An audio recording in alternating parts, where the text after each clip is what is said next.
Hey guys, tonight's story will take you far away from the noise and rush of the modern world. You'll wander the warm streets of ancient Rome, just as the sun sets and the lanterns begin to glow. There will be no battles, no danger, no rush, only calm footsteps, trickling fountains, marble statues, and candlelit villas. You are not watching history tonight. You are living it. So take a deep breath. Let your body relax. And as your eyes grow heavier, let the cobblestone path unfold beneath your feet, because Rome is waiting, and tonight she dreams of you. You stand just outside the southern gate of the city, the Porta Capena, as the final rays of sunlight stretch across the stone walls. The sky has turned a soft copper, deepening into violet, and the long shadows of olive trees flicker across the road behind you.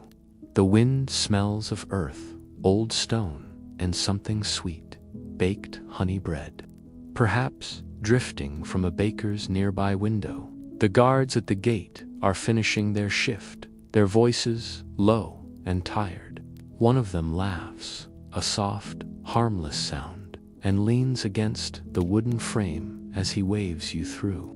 He doesn't ask your name. He doesn't need to. Tonight, you are not a stranger. Not in this city. As you step past the threshold, the gates creak shut behind you. You don't look back. Rome stretches before you like a living map. The road is uneven, polished cobblestones worn smooth by centuries of sandals, wheels, and footsteps. Yours now join the rhythm. There's a hum in the air, not of noise, but of history, of stories folded into marble. You walk slowly, not because you're unsure where to go, but because there is so much to see. To your left, a line of small shops sits quietly under clay-tiled roofs. Their shutters are half closed, yet light flickers inside, orange and gold from oil lamps. A man sweeps the stone in front of a spice stall, the scent of cumin and dried thyme curling toward you like incense. He glances up, nods once, then returns to his rhythm. You pass by and catch a glimpse through the window. Shelves of folded fabric, copper bowls, jars of olives submerged in green oil. The silence feels full, like the city is breathing through you. You continue walking. A woman in a pale blue tunic steps out from a side alley, carrying a basket of figs. She moves without urgency. The basket is heavy, but she does not rush. Her sandals tap gently on the stone, and the hem of her dress lifts slightly in the evening wind. Behind her, a cat perches on the edge of a sun-warmed statue base, a lion carved in white marble, its eyes stern and hollow. The cat blinks slowly, its tail curled like a question mark, then turns its head toward you. You nod to it, as if to an old acquaintance, and keep moving. The light is shifting now. High above, the terracotta rooftops are catching the last fire of the sun.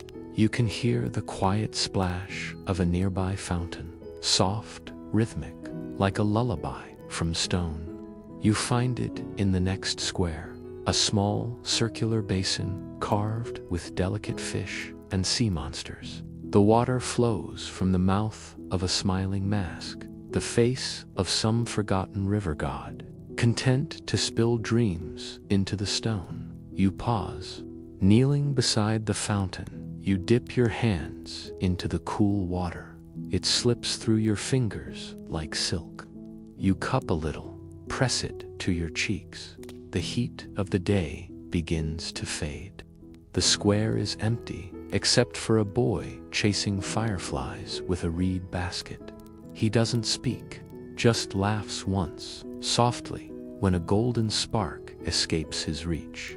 In the distance, bells ring from a nearby temple. 1, 2, 3, then silence again. You rise and begin to walk once more. This city is endless, but not overwhelming. Every turn feels familiar. Every stone feels warm. You pass under an archway, vines curling around the top like painted ribbons.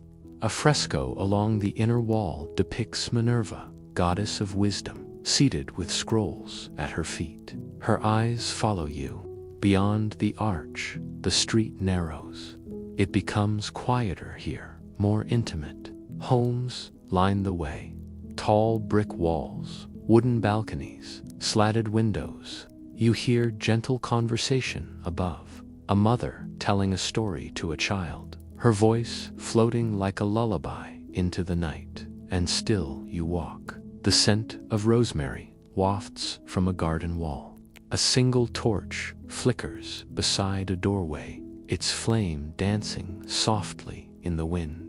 You pass a small bakery now, its stone oven still glowing. The baker, an older man with ash on his apron, is pulling the last loaves of the night from the coals. He doesn't speak either, just nods, then breaks off a piece of warm bread and offers it to you. You take it, its crust crackles in your hands. The scent is rich and comforting. You thank him with a glance, and he returns to his work. No need for words in a city like this. You sit on a nearby step, savoring the quiet and the bread. The warmth of it melts away the final threads of the day's tension. Your eyelids grow a little heavier. A small group of children runs past, chasing each other with laurel leaves in their hair. Their sandals slap against the stone, but even that sound feels soft, blurred by the hush of twilight. Above you, the stars begin to appear, slowly, gently, like they're remembering how to shine. The city is quieter now. The sky has faded into a velvet blue, and a hush has settled over the cobbled streets. But Rome does not sleep all at once. It softens, slowly, one lamp at a time, one whisper at a time, one dream at a time. Let's follow it further, breathe deep, and take one more step. You rise slowly from the stone step, brushing the crumbs of warm bread from your fingers. The baker is gone now, his oven door latched, the scent of flour and ash fading into the night. The lamp above his door flickers once, then steadies. You turn toward the slope that leads uphill. This part of the city is older. You can feel it in the ground. The stones here are smoother, more worn, like the city has walked over them 1,000 times and still chooses them every evening. As you climb, the wind shifts. You smell beeswax, crushed grapes, and faint traces of lavender. Someone, somewhere, is closing shutters. The sound is soft, wood tapping gently against stone. Ahead, the road narrows again. You've entered the street of lanterns. No one calls it that officially, but it's known. Lanterns hang from the arches here, delicate clay bowls suspended by twisted bronze chains. Inside each bowl, a wick dances in oil, casting a golden glow on the walls. The effect is enchanting. Light sways as the wind sighs, and shadows ripple like water.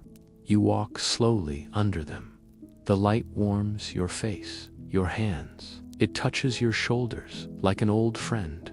A taberna door creaks open nearby, not loud, just enough to catch your attention. Inside, soft conversation floats through the threshold. Two men sit at a corner table, heads low, playing a quiet game with rounded ivory tiles. A woman hums to herself as she wipes the counter. It's not a place of noise or wine tonight, just stillness. You continue past, leaving them to their quiet rituals. Your path curves gently now, and you see a small shrine tucked into the stone wall. It's carved from pale marble, a tiny alcove dedicated to Lares, the household gods. Little clay figures rest on the ledge, their round faces smiling faintly in the firelight. Offerings have been placed around them, a fig, a coin, a folded scrap of cloth. Someone has lit incense. The scent is gentle, almost floral, and it drifts around you like a curtain of memory. You pause just for a moment and bow your head, not out of fear or duty, but respect.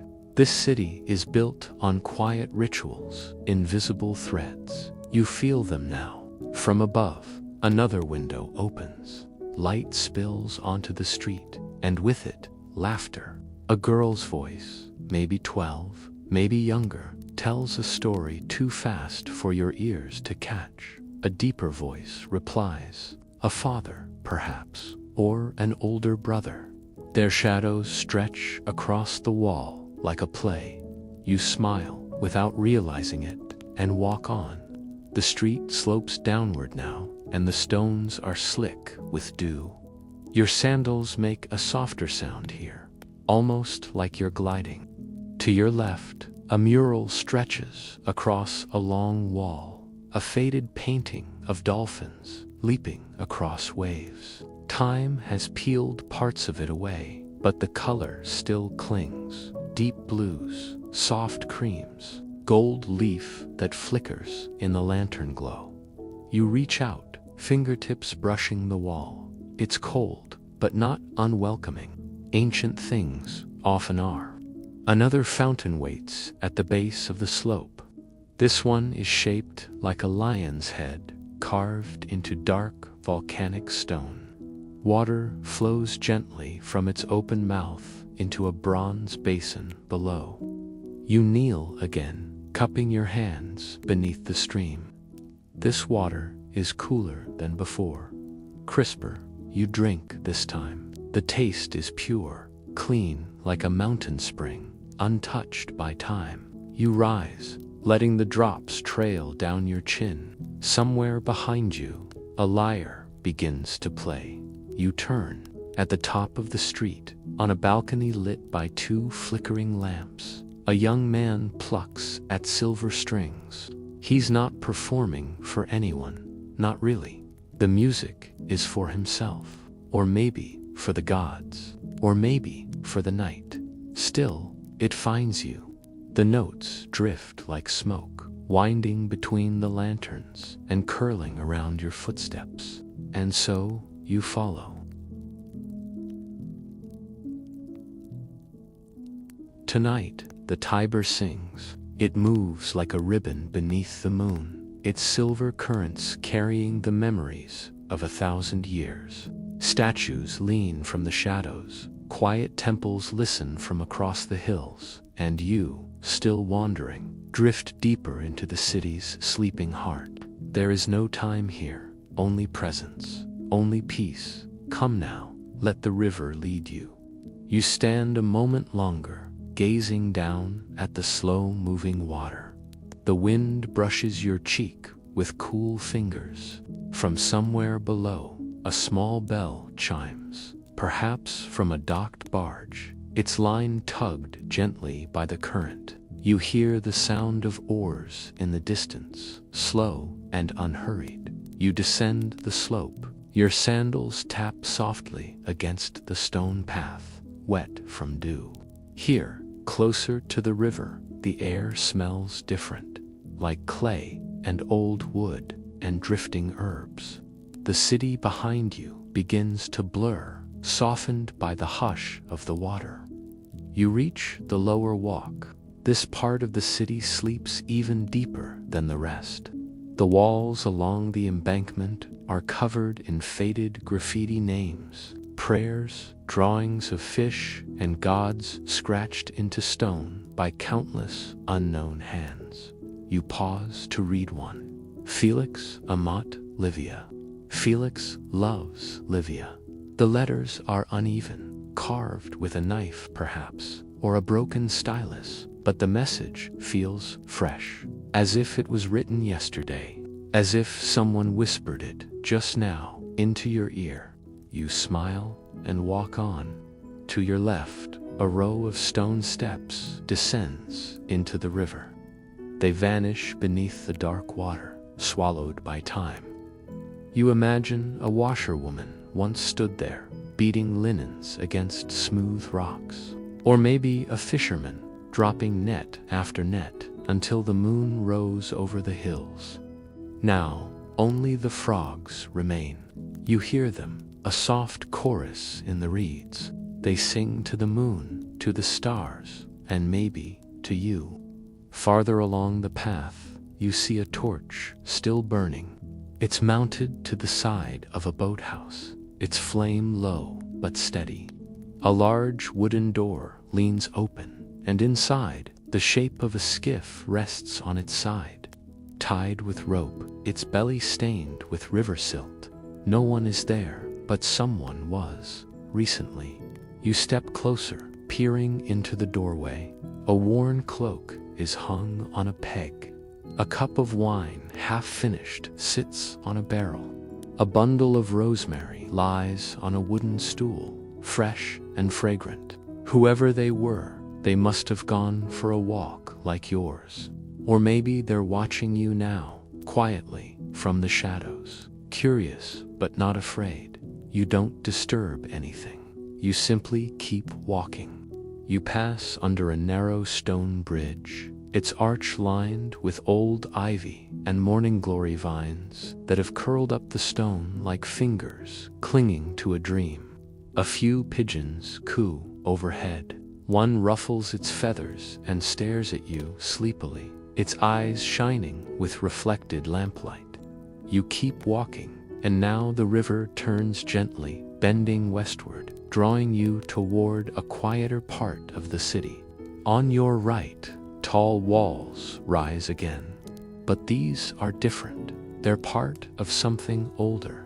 You reach out and touch the surface. The stones here are rougher, wider. Between the cracks, moss has grown thick. A small snail clings to the edge, unmoving, as if frozen in the act of climbing. And then you find it. A gate you've never noticed before. It's narrow, almost hidden, covered in trailing vines and chipped red paint, but it stands open just enough. You step inside. You are now in a small inner courtyard, enclosed on all sides by crumbling walls. It's silent, so silent you can hear your own breath echo faintly off the marble. There is no roof here, just the stars above, framed perfectly by the shape of the space. And in the center, a statue. It's a woman, cloaked, eyes closed, hands folded in front of her. She is chipped at the edges, worn by centuries of rain, but still she stands. Still she keeps her watch. You walk slowly around her. At her feet, there are offerings, old ones, dried figs, coins black with age, a few smooth stones. You kneel, not from command, but from instinct. The silence here is not empty. It feels full, like memory, like reverence. You close your eyes, and for a moment, just a breath, you feel like the statue is breathing with you, not watching, but remembering. When you rise again, you feel calmer, steadier. The night has changed, just a little. You step out of the hidden courtyard and find yourself back along the riverside. But the wind is warmer now. The frogs have gone quiet. The boat torches flicker behind you.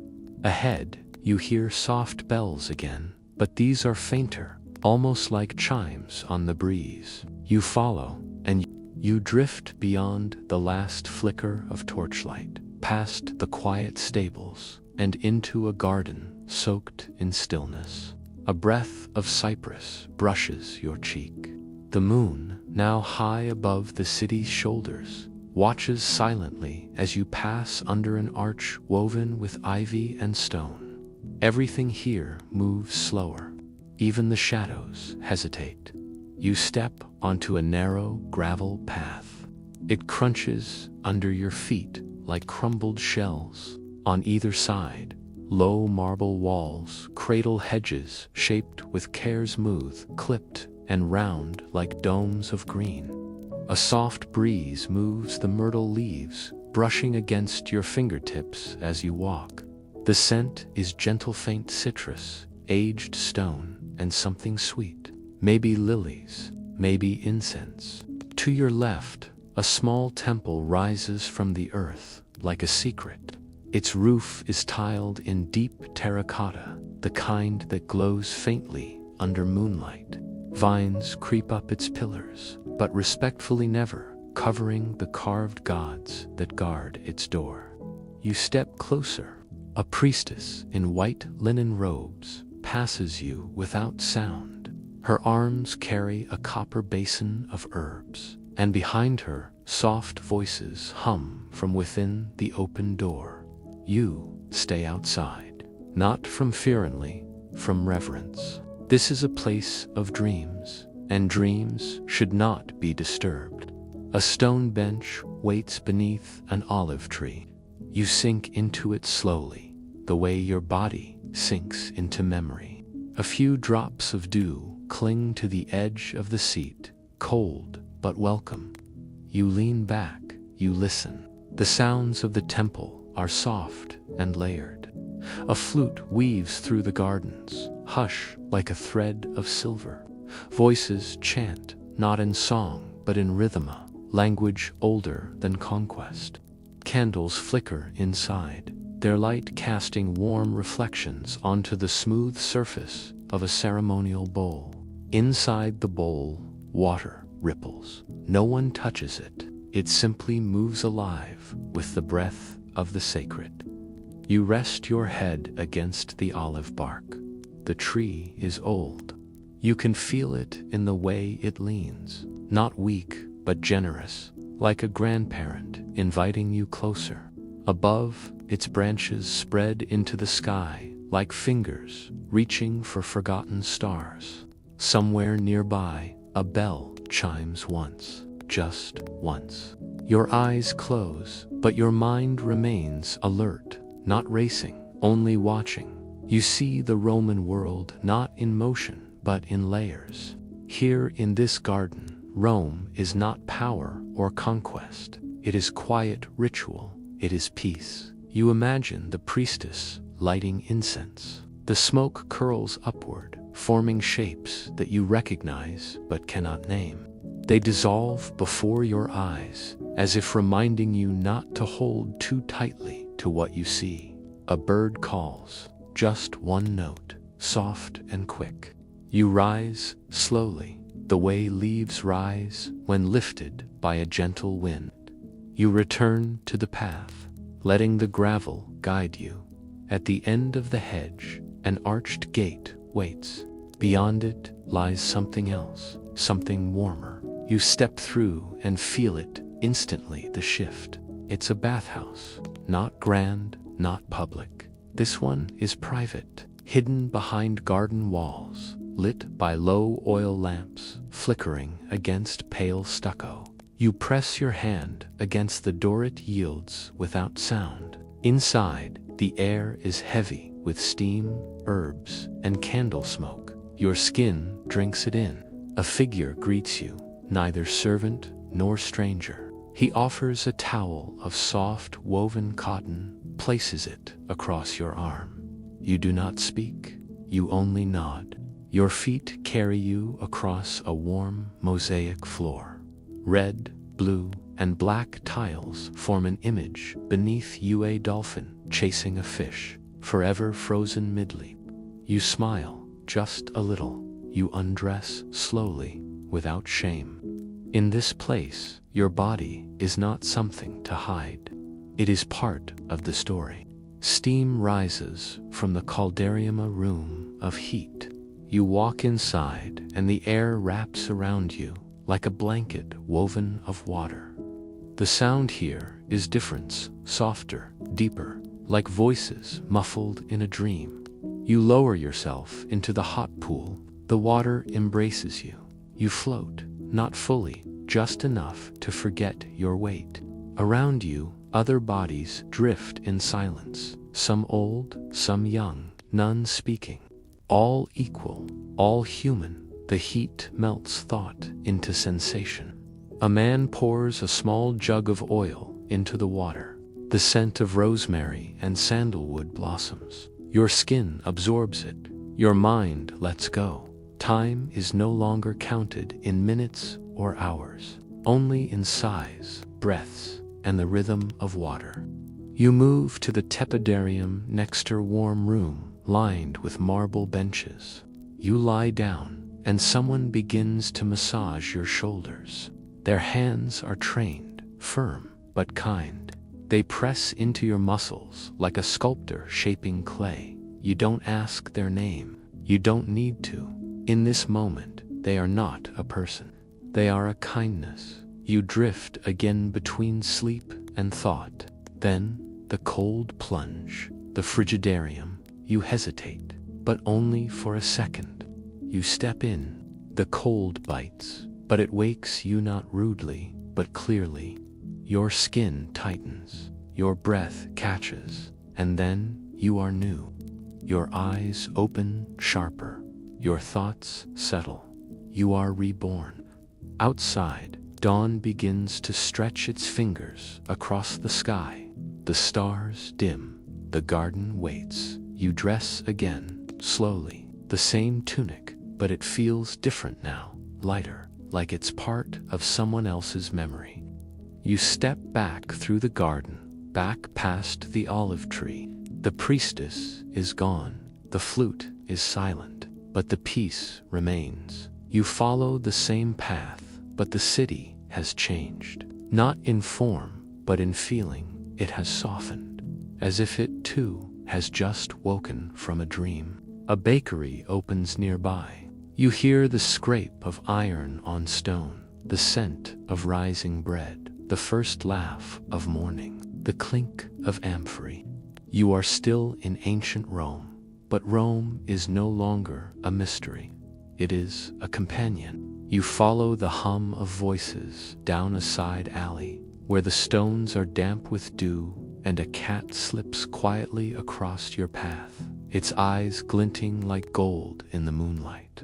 The walls lean closer here, ancient brick laced with ivy, crowding in as though listening to your footsteps. Far above you, arches stretch against the stars, the aqueducts. Their majestic span frames the night like the ribs of a sleeping giant. Water trickles softly, far overhead, as though the bones of Rome itself whisper lullabies to the city it cradles. You press forward, breath quiet, shoes soft against the cobbled ground. A faint smell of rosemary and old water clings to the air. Somewhere behind a closed wooden door, someone is singing, a woman's voice, tender and distant, caught between longing and dream. As you turn a corner, the aqueduct shadows part to reveal a quiet courtyard. The ground here is mosaic cool tiles worn smooth by generations of souls. In the center, a marble basin cradles still water, moonlight folding gently across its mirrored surface. You see yourself, for a moment part visitor, part echo, then the image fades into ripples as a soft wind stirs the night. A nearby doorway glows faintly, not candlelight this time, but the pale shimmer of an oil lamp. You move toward it, each step drawing you deeper into the hush of hidden Rome. No signs, no announcements, just stone and shadow and time. Inside, the air changes, warmer, thicker. You've entered a termi, one of the smaller private baths. The floor is lined with black and white tiles, their patterns faded like forgotten songs. Columns rise like ghosts from the mist, and along the walls, niches hold clay lamps and copper basins. A woman in a white tunic nods at you, offering a small folded towel. Her smile is soft, but knowing, as though she's seen thousands pass through this same arch, carrying the weight of centuries on quiet shoulders. You nod in return, your voice still caught in the stillness. You pass through to the tepidarium, the warm room. A low fog clings to the ground, swirling gently around your ankles. The ceiling is arched, painted with the fragments of fading frescoes, dolphins, vines, and distant gods with laughing eyes. You lower yourself into the stone pool. The warmth enfolds you, like memory, deep, patient, slow. For a time, there is no movement, only the sound of distant, dripping water, the soft hiss of steam, and your breath, calm and slow. A man nearby speaks softly in Latin to his companion, but the words float by like feathers, nothing to cling to. You are drifting. You let your head rest back against the stone. Let the warmth rise. Let Rome take you. Later, wrapped in clean linen and lit only by the flicker of the lamp in your hand, you walk back into the night. Your body feels weightless, as though the steam has pulled away everything heavy from the day. The sky is darker now. A few clouds wander lazily across the moon. Somewhere, a horse clops quietly along a distant road. You follow the outer wall of the aqueduct, where vines cling like secrets. There's a narrow arch-hera hidden gate. You slip through it and find yourself at the edge of an orchard. The trees are old, olive, fig, and cypress. Their branches hang low with late summer fruit. A soft wind rustles their leaves like parchment, turning in the hands of a patient scribe. You pause beneath a fig tree. One fruit, dark and ripe, drops to the grass with a muted thud. You pick it up, still warm from the day's last sun. You bite slowly, sweet, earthy, ancient. The orchard leads to a garden. Not grand, no sculptures or fountains, but simple and wild, like a forgotten Eden behind some senator's villa. Lavender grows freely between the stones. Bees, half asleep, rest on curled petals. You walk between the rows, your hand brushing across thyme and mint and basil, their scents rising in your wake like offerings. A low bench welcomes you, stone, worn smooth by countless nights like this. You sit. Above, the stars press closer, no longer distant, but part of the roof that shelters this moment. You close your eyes for a breath, just one. When you open them, the shadows have changed. A torch burns faintly at the edge of the orchard. Someone walks past, a solitary figure wrapped in a long woolen cloak. Their sandals make no sound. They glance toward you briefly, stranger, yet familiar, and then vanish into the olive trees, like a memory dissolving at dawn. You rise again, walking toward where you think the city opens wider. The path curves, then narrows.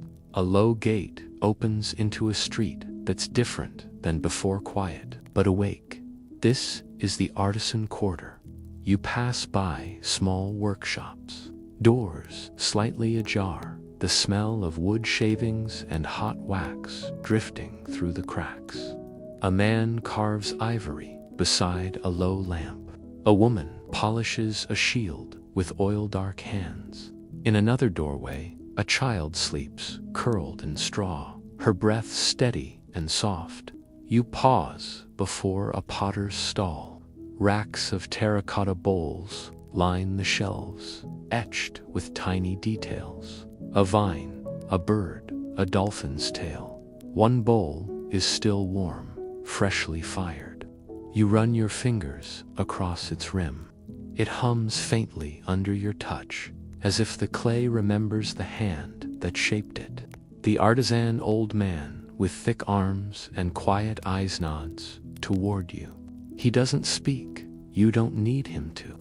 This city speaks in quiet gifts. You leave a coin on the ledge and move on, bowl in hand. The sky is beginning to pale in the east, just slightly. You turn one final corner and find yourself standing before a small temple. Not grand like the Forum's marble giants. This one is humble, square, quiet, but still sacred. The door is open. Inside, candles burn low, their flames bowed in sleep. A small altar holds a bowl of dates, a few figs, and a carved wooden bird. The scent of frankincense curls through the air like breath in winter. You kneel, not from religion, perhaps, but reverence, because this night has felt holy. You placed the terracotta bowl gently beside the altar, a gift to Rome, or perhaps to the night itself, to memory, to silence. Outside, the wind stirs the leaves again. Light begins to return to the stones, slowly, softly, like everything in this city. You leave the domus slowly. The scent of figs and jasmine still lingers on your skin, woven into your robe like a quiet memory. Outside, the street is calm, with only the distant hush of water from the aqueduct and the faintest rustle of wind threading through the narrow alleyways. Your sandals meet the stone with a soft rhythm, one step, then another, until the night feels like a lullaby. Above you, archways stretch from one building to the next, casting long, cradling shadows under the stars. They feel like bridges, as if they carry stories from rooftop to rooftop, whispering them across the moonlight. You wander deeper into the city's quieter bones. The walls here are older, chipped from time and soot. Vines curl around them like sleepy fingers. A faded mosaic shimmers faintly beneath a torch bracket, an image of Neptune taming seahorses. Their shapes weathered, their colors like dream fragments. You stop to look, and in that moment, the wind pauses with you. The hum of Rome at night is soft and sacred. No shouts, no clang of iron, just the language of breath and water. A fountain murmurs somewhere close, its bowl carved with nymphs who seem to smile only when you're not watching. You walk toward it, slowly, letting each echo cradle your senses. The fountain is small, half forgotten, tucked in a courtyard where ivy chokes the marble pillars, and the floor bears the broken bones of old tile. You place your hand in the water. It's cool and impossibly clean. A single coin rests beneath the surface. Not for wishes, but maybe for remembrance. You sit on the edge, robe brushing the stone, and the silence swells, not empty, but full, as if the city breathes with you. You close your eyes. The air smells of wet earth and cypress leaves. Somewhere, a night bird calls once. Then again, you think about the arches, how they span every street, every bathhouse, every coliseum and temple. You wonder who laid the bricks, what hands mixed the mortar, what lives passed beneath them, never knowing their names would fade while the arch stood eternal. Your journey takes you again to the lower roads, where water runs in channels alongside your feet, whispering to the rats and stones. You follow it, not because you must, but because it knows something. The way water always knows where to go. And then, a gate, not grand, not gilded, just old iron, creaking slightly open. Beyond it, a garden, unkempt, yet peaceful. Cypress trees reach up like fingers folded in prayer. Olive branches sag gently under the weight of the night. The ground is soft, mossy. You step inside. It smells of silence, not emptiness, but memory. The kind of silence that lives in ruins and basilicas. Your feet move slowly over the grass. A breeze lifts your robe. A rustle passes through the trees like a hush through a library. You find a bench, marble, cracked but strong. You sit again, Let the weight of the night settle on your shoulders. Your hands rest in your lap. There's no sound now but the steady pulse of your own breath. You look up. Above you, the stars are blinding in their gentleness, like flakes of fire caught in an eternal curtain. One star falls slowly. You don't wish, you just watch, because sometimes watching is the most sacred thing of all. The garden seems older than the city, as if the city was built around it, as if every road led from this soft pocket of green, a temple of silence, a womb of stone, and then soft footsteps. You turn, but slowly. There, emerging from the shadows, an old man in simple robes. His hair is white, but his eyes shimmer like melted bronze. He says nothing, only nods, as if to say, "You found it." You smile, without knowing why.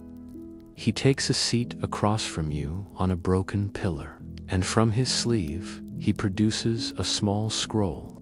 He unrolls it with care and begins to read, not aloud, just gently. His lips move silently, the kind of silence that's filled with music.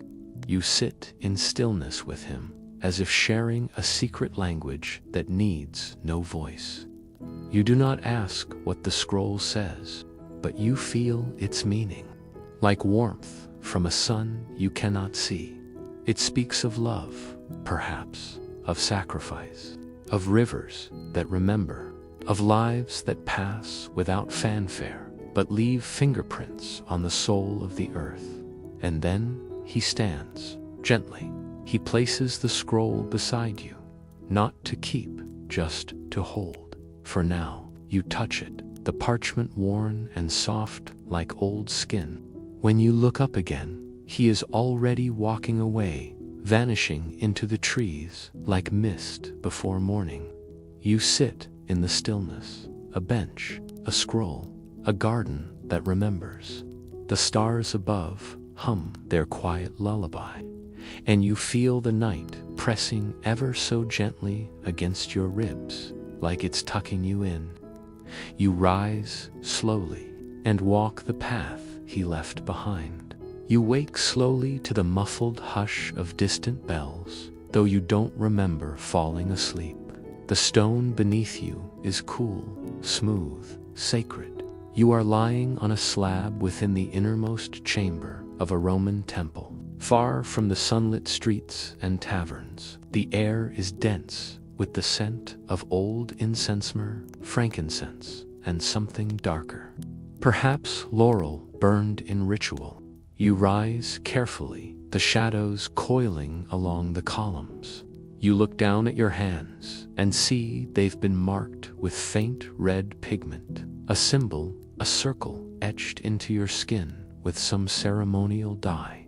You aren't afraid. The feeling is reverent, almost sacred. Your breath falls into rhythm with the quiet, pulsing sound of dripping water far behind the altar. A priestess laying out bread for the gods. A woman washing a baby in sacred water. These are not tales of emperors, but of the people who whispered to the divine in soft, everyday moments. You notice a narrow corridor behind the altar, barely more than a crack in the wall. It draws you in. The corridor narrows, spiraling downward. You descend one careful step at a time, deeper into the body of the temple. The world above grows distant. Time slows. You pass oil lamps flickering in carved alcoves, tokens of healing, perhaps, or prayers never spoken aloud. At the end of the passage, you reach a subterranean chamber. It is circular, its ceiling arched like a dome, painted black with tiny stars. In the center stands a large basin filled with still, dark water. You kneel beside it, drawn by the quiet gravity of the place. You lean closer, peering into the reflection. But the face you see looking back isn't quite yours. It shifts, blurs, becomes a mosaic of all the lives who've stood here before you, priests, warriors, widows, orphans, all layered into one ancient gaze. You whisper something without thinking, not in your language. Suddenly, a figure appears across the chamber, not from a doorway, but from the very shadows themselves. A woman in a white stola, her eyes veiled, her hands cupped before her. She does not speak, but you feel her presence like warmth in the bones of the air. She extends her hands toward you. In them lies a small object, an amulet, shaped like an eye, carved in black stone. Without words, she presses it into your palm. It's cool, heavier than it should be. The moment lingers like a held breath. Then she steps back, fading as she came into nothing, into history. You clutch the amulet and rise. The chamber is still. The stars above do not blink. You retrace your steps in silence. The spiral stairs, the corridor, the flickering lamps feel older now, dustier. Time has curled back upon itself. When you emerge into the main temple once more, the air has changed. It's lighter. Morning has come. The red mark on your hand has faded, but the weight of the amulet remains. You step outside, blinking into the gentle sun. The city beyond the temple feels new, not cleaner or quieter, just more alive. And so you walk gently, quietly, through a Rome that now holds your secret. A sacred night beneath its stones, a gift tucked behind your ribs. You walk toward the next story, and Rome, eternal and patient, walks with you. You follow the quiet path through the forum, your sandals brushing against the stone like a whisper. The moon is nearly full now, rising higher above the marble columns like a silver coin dropped from the heavens. Everything feels slower, like time itself has bowed to the night. The market stalls are empty, shutters closed, but a faint scent of herbs still lingers in the air. You pause at the steps of a low structure, a former meeting house once filled with voices of merchants and magistrates. Now it sleeps. You place a hand on the cool stone, its texture worn, smooth at the center from 1,000 other hands before yours. Here, time has no beginning and no end, only echoes. You move forward again, deeper into the city's sleeping heart. Rome isn't loud now. It breathes quietly, like an animal curled up in the warmth of its own memory. Somewhere in the distance, the slow splash of water trickles from a fountain that never stops. The sound draws you like a thread, past the arch of Septimius Severus, through a narrow alley laced with ivy. You find a tan, ancient fountain with the face of a lion carved into the stone. Water flows gently from its mouth, pooling into a basin lined with copper coins. You kneel beside it. The water reflects the stars. You dip your fingers in cold, pure, the kind of cold that wakes you and calms you in the same breath. Someone once made a wish here, maybe a soldier before battle, a widow before remarriage, a child afraid of thunder. You stare at the coins, and for a moment you forget your own name. All you feel is stillness. You rise and wander again, drawn toward a faint orange glow beyond a set of olive trees. The glow leads to a courtyard wrapped in marble and shadows. A few lamps flicker inside a Roman domus, a noble house asleep but not abandoned. The heavy door stands slightly ajar. No one stops you. No voice calls out. So you enter. The air inside is warmer, scented with myrrh and old parchment.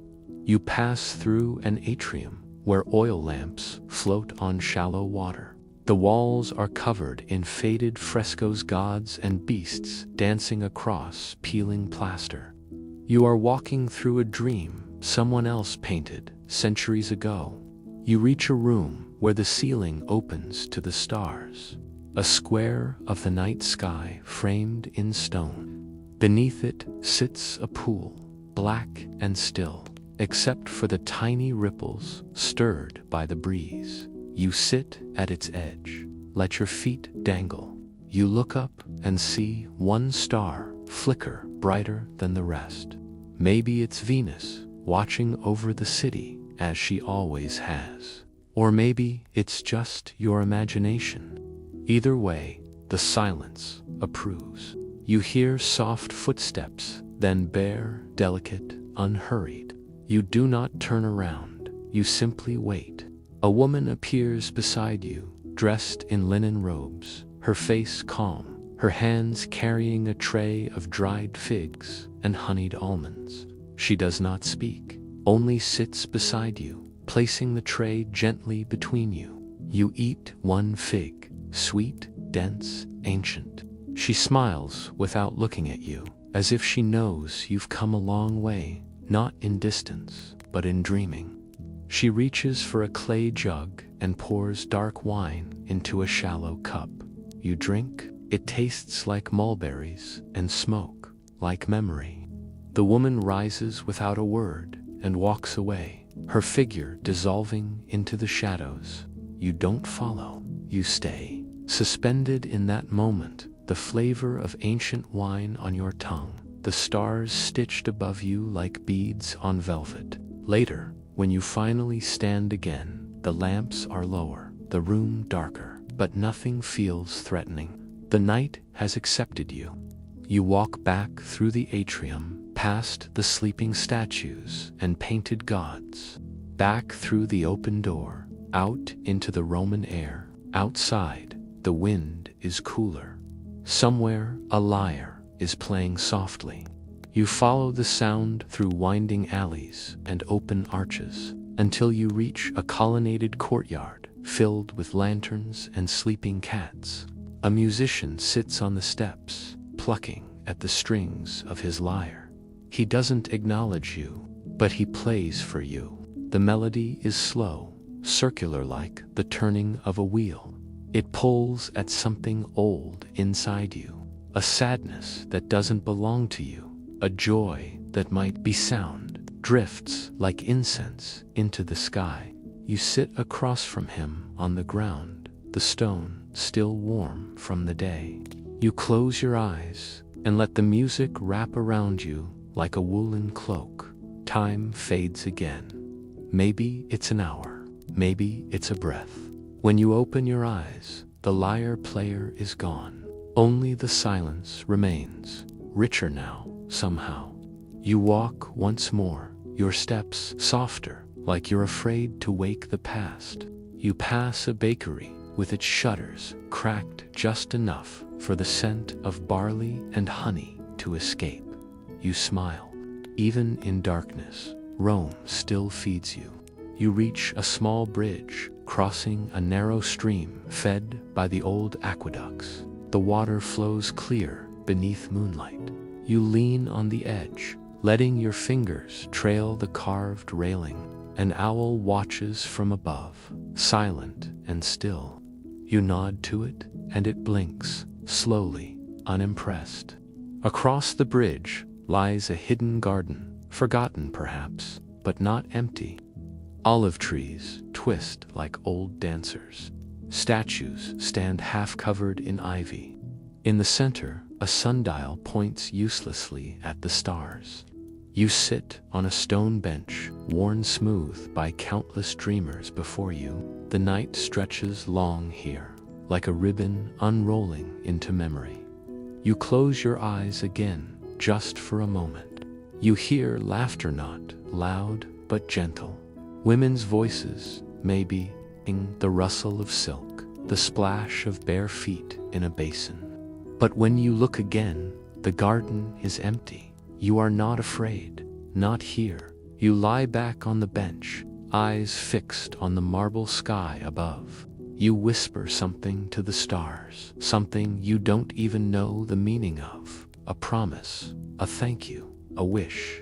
And as you lie there, with Rome humming softly in your ears, the world folds in around you like a cloak, a warm, heavy silence, a peace carved in stones, and the night, always patient, continues without end. You remain still for a moment, eyes closed beneath the half-light of morning filtering through thick linen curtains. The scent of crushed herbs drifts into the room, a trace of basil, a hint of marjoram. The Roman house is still quiet, the kind of silence that belongs only to the hour before the city fully wakes. You rise slowly, your bare feet brushing against the smooth stone tiles, still cool from the night. You walk across the chamber, fingertips trailing across the low polished walls, and open the curtain. A new day in ancient Rome has begun, but with no rush, no clamor, only a hush, like time itself is stretching. You follow the scent toward the back of the house. A servant in white quietly gestures, no words exchanged. You are led down a narrow passage lit by amber morning light, where walls are painted in deep vermilion, with birds and cypress trees adorning the plaster like silent companions. At the end of the hallway, a door opens to a hidden garden, an inner courtyard, walled in on all sides by tall colonnades. This is the Hortus Conclusus, the sacred heart of the Roman domus. The air is soft with dew, and everything glows, the grapevines curling around marble columns, the fig trees leaning slightly with the weight of new fruit, the ornamental pool reflecting the sky like a second ceiling. You walk slowly along the edge of the water, listening to its gentle lapping. A statue of Venus rises from the far side of the pool. Her face is worn with time, but her beauty still lingers. At her feet, water spills endlessly from a shallow bowl into the pond below. Never loud, just a whisper of eternity. You kneel beside the pond. Beneath its surface, golden fish flicker like lost coins. The world feels quieter here, like a sanctuary folded inside the world itself. You touch the water. It is cold, clean, still. A lone gardener appears at the far edge of the courtyard, an old man with slow hands and a faded tunic. He nods in recognition and tends to the rosemary bush with quiet reverence, his motions as deliberate as prayer. You take a seat on the carved stone bench beside a sleeping cat, coiled and unmoved by your presence. You watch as petals fall from an olive tree nearby. One lands on your hand, trembling with weightless grace. Here, there is nothing to chase, no voices calling, no decisions waiting, only the garden and the breath it keeps. The breeze lifts, soft and perfumed, and carries the sound of distant singing. Perhaps a flute, perhaps just the morning wind echoing through a neighboring atrium. But you don't turn to look. You let it pass, like a dream within a dream. A bowl of dates and honeyed almonds is placed beside you. No words, no questions, just the natural rhythm of a Roman morning in the quiet wealth of a patrician's home. You eat slowly, tasting each moment. The dates are rich and sun-warmed. The almonds are sharp and sweet.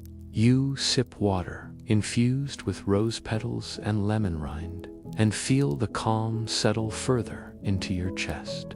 In this secret garden, time seems uncertain. The world is still Roman, still ancient, but also timeless, untouched by the years that would follow. A dove lands on the rim of the pool. It drinks, watches you with one pale eye, and flies away. You wonder how many mornings it has seen, How many emperors have risen and fallen while this bird simply drank and flew? The sun is now spilling deeper into the courtyard. You notice vines climbing the southern wall. Between them, there is a mosaic partially hidden by leaves. You walk to it, dust it gently with your hand. A scene of two lovers, carved in tiny colored stones. Their faces turned toward each other, hands almost touching. No names, no tale, just a moment frozen. You imagine their story. Perhaps they met in this very courtyard. Perhaps they whispered beneath these same trees. You feel the echo of their presence. Not ghosts but memories, fluttering like moths between the vines. A servant appears behind you, holding a bundle of clean linens.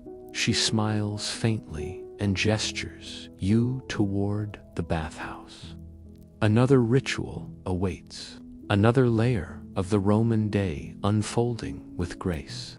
You walk once more through the halls, your feet warmed now by sunlit floors. You are led past the triclinium, again the grand dining room, now empty, sunlight dancing across wine-stained mosaics from the night before. At last, you reach the balneum, the small family bath chamber, tucked behind a shaded arch. The air is damp and fragrant. Steam curls from the basin like a veil. You undress slowly, not from modesty, but from reverence. The warm water embraces you as you step in. Your muscles melt, your mind softens. A young attendant gently pours water over your shoulders with a bronze ladle. No words are needed. You close your eyes. Listen to the trickling sound of the water, the echo of your own breath. The stone walls hum with 1,000 years of silence. When you emerge, your robe is waiting. Crisp linen, warmed by the sun. You are dried with care, oiled lightly with lavender and thyme. You are not a guest here. You are something more ancient, more permanent. You return to the garden once more, and this time the cat has moved to the warm stone ledge near the statue of Venus. It watches you lazily, as if you belong. You sit again. Let the hours pass. Let the birds sing. Let the vines climb, the fish swim, the sun move. You are not dreaming. You are remembering. Remembering the calm of marble courtyards, the weightless hush of early Rome, and the rhythm of a day untouched by time. Here, in the secret garden, you are not a visitor. You are Rome. You rise before the sun touches the horizon, the dim violet of dawn barely brushing the rooftops. The air holds a rare stillness, as if the city itself is holding its breath, suspended in a dream.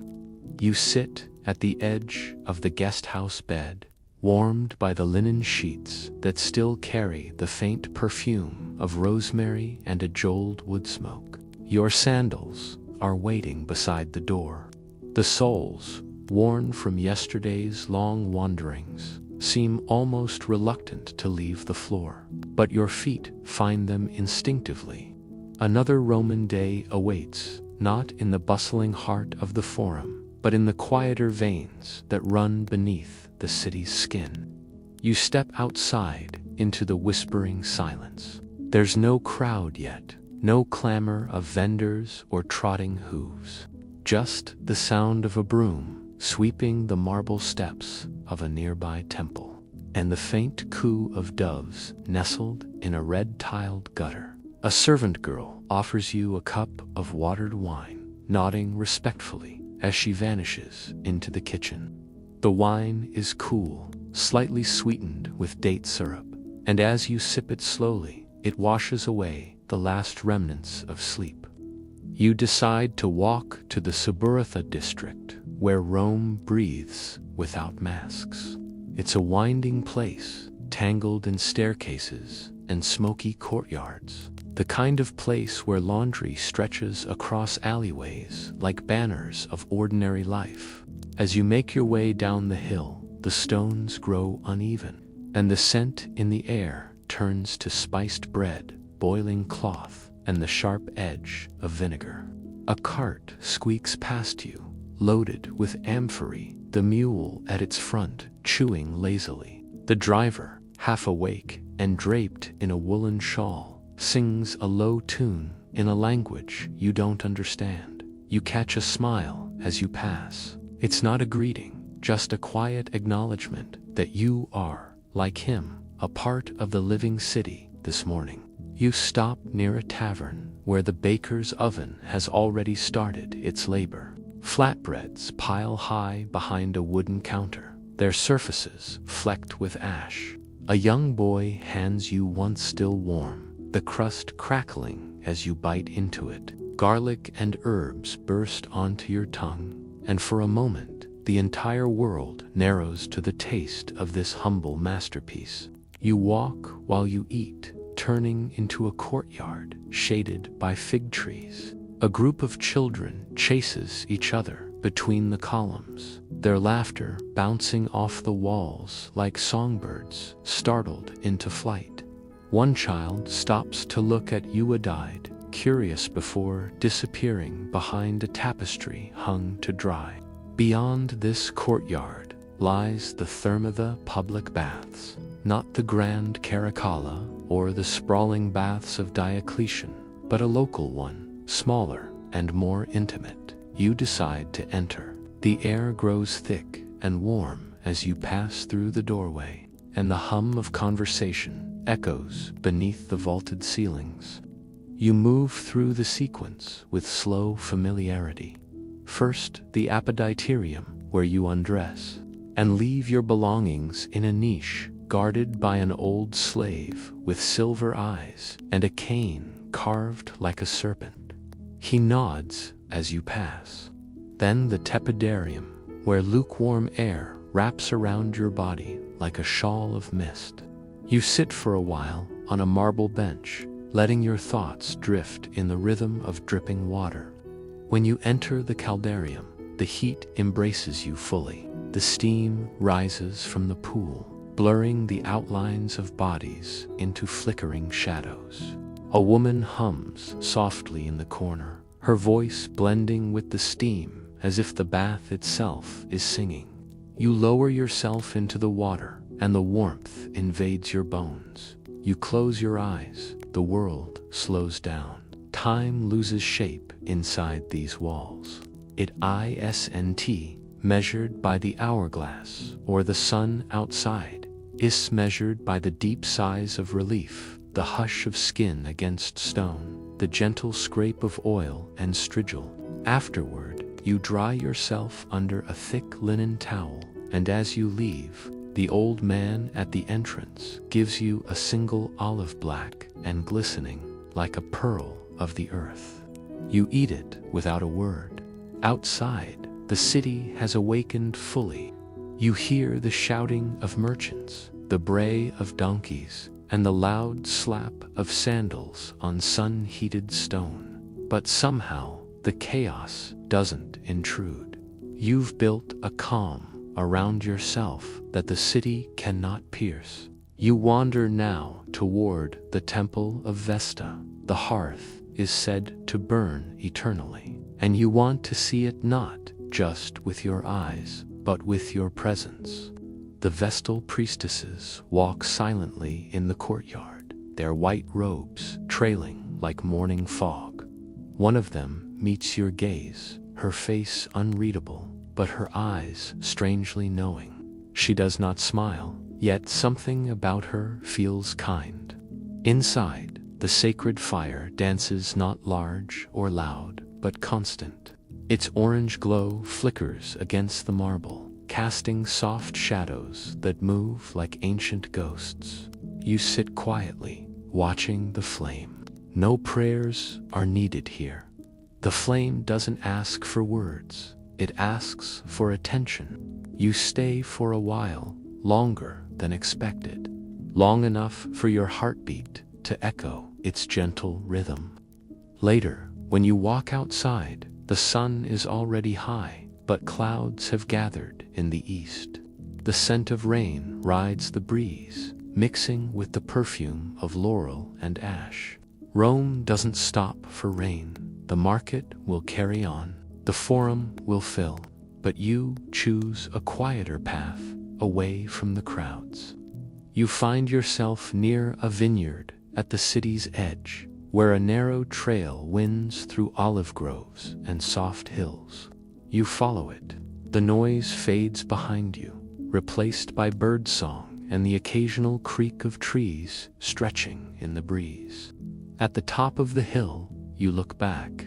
Rome lies before you, not as a city of marble and empire, but as something alive, a breathing body, a sleeping giant with dreams older than time. The rooftops glint beneath the changing sky. The Colosseum yawns in the distance, and the Tiber, that ancient vein of the city, winds lazily toward the horizon. You lie beneath an olive tree. The wind is cool now. The first drops of rain begin to fall, tapping lightly on the leaves above you. You close your eyes, and for a moment, you are no longer in a foreign place. You are home. You awaken slowly, though you don't remember falling asleep. The stone floor beneath your feet is warm, and the scent of ancient wood smoke lingers faintly in the air. Outside, the stars are still scattered across the velvet sky, but a quiet hush has settled over the city, different from the earlier peace. This is the hour when even the temples seem to whisper instead of chant. You rise, not startled, but as if moved by something unseen, like a current under the surface of a still river.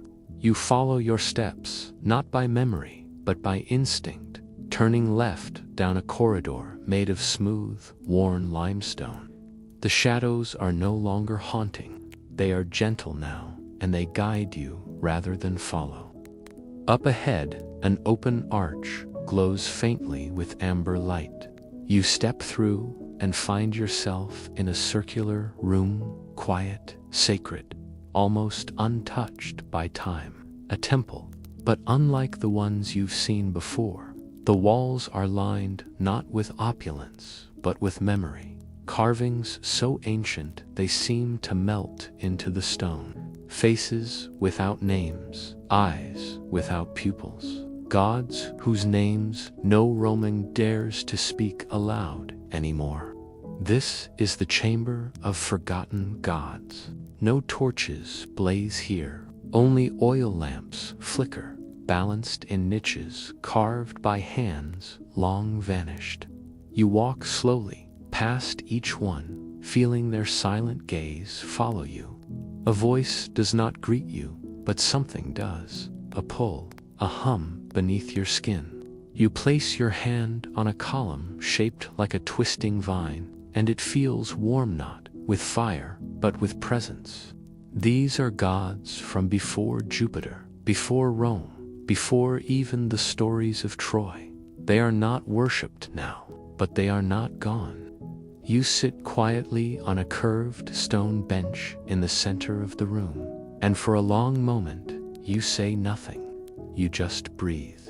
Then, slowly, your mind begins to fill not with thoughts, but with images of wolves running across silver fields, of fires lit in caves where no language existed yet, of storms prayed to, not out of fear, but reverence, of the earth being sacred long before temples tried to tame it.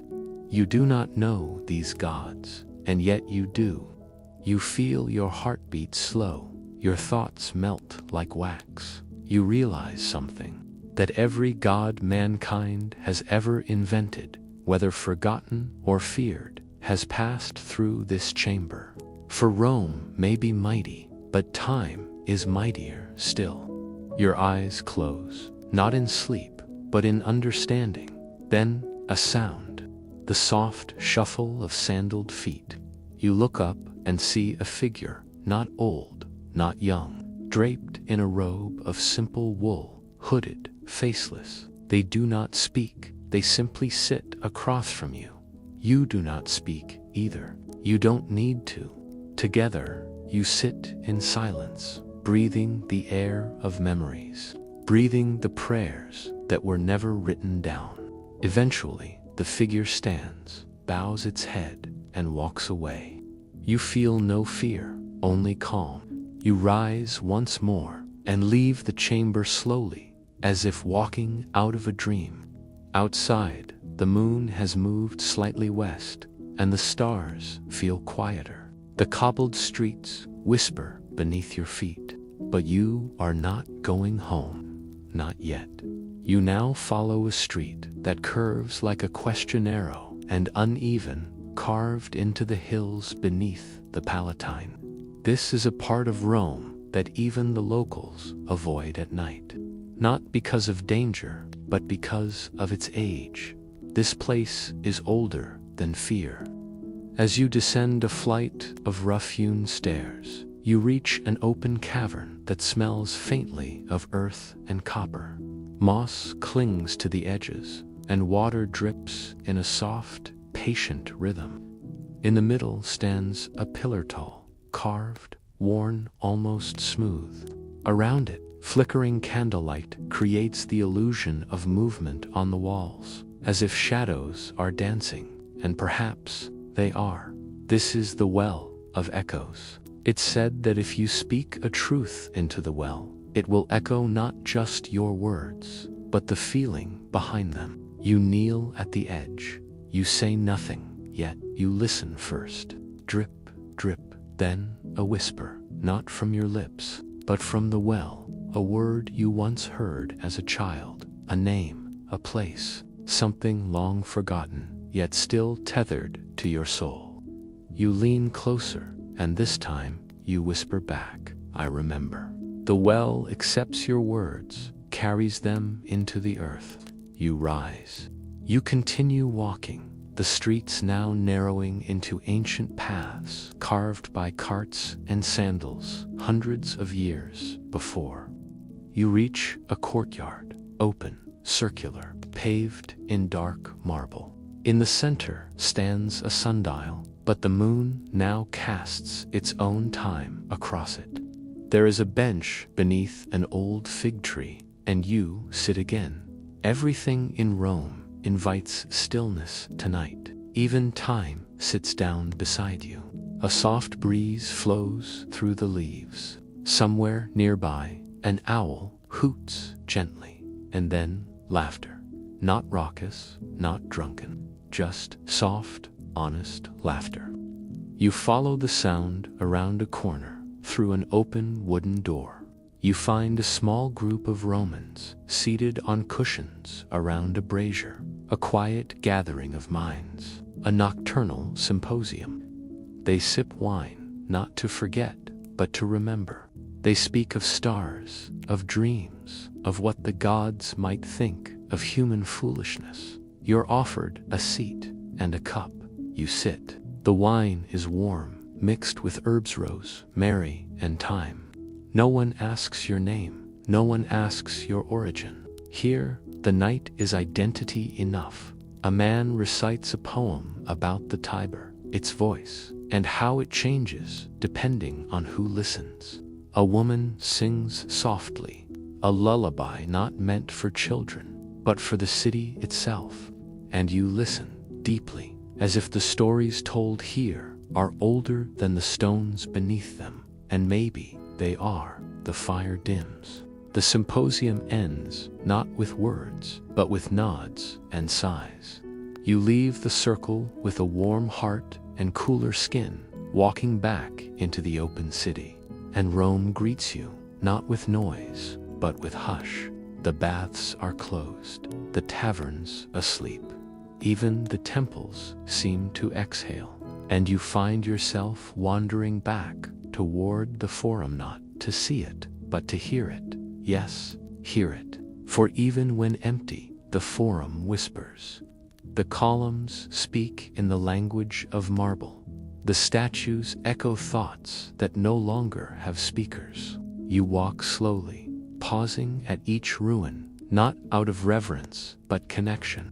And beneath your feet, you can feel it, the steady heartbeat of a city that has never stopped dreaming. You walk along a quiet portico that wraps gently around the inner garden of the Domos. The moon has risen a little higher now, spilling silver light across mosaic tiles and the curling leaves of hedges. The air is damp with dew, and a sleepy scent of myrtle and crushed fig leaves lingers in the breeze. The night is deepening, but Rome is never fully asleep. Your footsteps echo softly under marble columns. Somewhere in the distance, you hear a splash, the slow drop of water into a stone basin, rhythmic and hollow, like a heartbeat made of stone. You pause beneath an archway. The family garden is ahead. Vines creep lazily up trellises carved with floral patterns, and a single olive tree stands gnarled in the center of the courtyard. Its branches reach outward like a hand frozen in time. Its roots, older than the building itself, stretch beneath your feet. A cat, slender, striped, and half asleep, stares at you from the edge of a planter. It blinks slowly, then disappears into shadow. You walk past blooming lavender bushes, their scent calming your breath. Bees slept here earlier. Now only the wind stirs the stems, and their soft brushing sings like whispers. There's a bench beneath the olive tree, stone worn smooth with years of use. You sit. From here, you can see the moon framed perfectly by the open roof above the courtyard, a perfect square of night sky. You rest your hands on your lap. You do not move. Time bends. You feel it gently slow around you. A faint breeze carries the scent of baked bread from the kitchens below. Somewhere, quietly, servants are still at work. But here, in the heart of the house, there is stillness, as if the garden itself knows how to protect its silence. You close your eyes, and in that stillness, you begin to hear more. The rustle of ivy on the wall, the creak of wood cooling in the night air, the soft chirp of a single insect hiding in a crack in the stone. And just beyond the garden, the faintest note of music, a lyre played slowly, hesitantly, perhaps by a child learning or a lonely servant lost in memory. You rise again and follow it, down a set of shallow stairs, past a shuttered window, into a corridor where oil lamps flicker in tall glass holders, lighting your way like ancient stars. You come to a smaller chamber, almost hidden, a music room. Inside is a low couch, a harp resting on its side, and an older woman playing a lyre with closed eyes. Her fingers move slowly across the strings. She doesn't notice you at first. You stand quietly at the threshold. The music is soft, winding, patient. She is playing something old, a lullaby perhaps, or a hymn to Vesta, goddess of the hearth, something meant to soothe the air itself. Then she stops and speaks without looking. You hear it too, don't you? The night listening to itself. You don't reply. You simply step closer. She opens her eyes and smiles. Sit, if you like, she says. It's an hour for silence, not questions. You sit across from her on a low, cushioned seat. She resumes playing, slower this time. And in that moment, the domus feels like it's breathing with you. The walls hum with age. The oil lamps dance without sound. Everything leans inward toward the music. Minutes pass, or hours. Time no longer matters. When she finishes, she places the lyre gently on a folded cloth beside her. Her hands, wrinkled and worn, brush the strings one last time, like saying goodbye to a friend. Then she stands, nods once to you, and leaves the room without a word, her feet silent on the tiles. You are alone again, but the silence is full, sacred, heavy with presence. You leave the chamber and return to the inner portico. There, the moonlight remains unchanged, as though it never moved. The cat from earlier now rests curled beneath a vine-covered bench, its breathing slow. You walk a little further along the walkway. A door opens to the private bath. The room is dark but still warm from the earlier fire beneath the caldarium. A faint mist hugs the edges of the tiled floor, rising in tendrils. You step inside. The stone basin of the bath is filled with water, still holding the heat of the evening. Rose petals float lazily on the surface, their color muted by the moonlight. You sit on the edge and dip your feet into the warm water. The sensation is like stepping into memory, soft, restful, weightless. Your body begins to loosen, not from effort, but from time itself. You lean back against a warm stone wall. The ceiling above is painted with a fading mural, constellations and ocean waves. The painter must have loved the sky, you think, or perhaps just the illusion of drifting. The steam rises gently, softening the edges of everything, and you close your eyes, not to sleep, not yet, but to let yourself float, not in water, but in the night, a night that belongs to ancient Rome, to memory, to you. The marble hallway narrows, and your sandals click faintly across inlaid patterned stiny squares of obsidian and pearl-forming vines and birds and mythical beasts. You trace them with your eyes as you walk, your fingers gently brushing the wall. A mosaic of Neptune watches from above, trident raised, his seahorses, coiled with tension, yet unmoving, frozen in vibrant stone. You step beneath a painted arch, into a room quieter than breath. The ceiling rises above you in coffered layers, every tile decorated with gold leaf, fig branches, and stars. The flickering lamplight reflects gently upward, creating the illusion that the heavens themselves dance with you. You take a deep breath. The scent of warm oil, old books, and dried lavender seeps into your lungs. Soft cushions circle a marble table, a place of conversation, or maybe of silence. You move closer, gently lowering yourself onto the fabric.